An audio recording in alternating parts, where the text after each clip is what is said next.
All right, YouTube, you just left. You just saw him go by. I told you about me sucking at paint jobs. So what did I buy? From a scrapyard. This one sadly has a line on it, but the important part is the rust.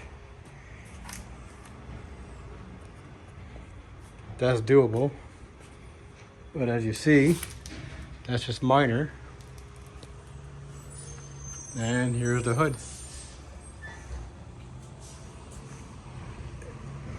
That's easy to fix. Here is perfect.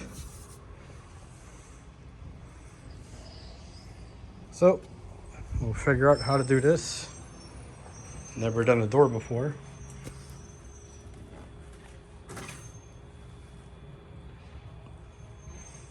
This came off one that just arrived over there.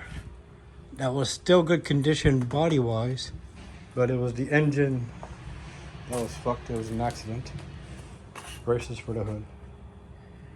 So, a project I've never done, but I'm pretty excited to do. Still got to finish the garage door opener.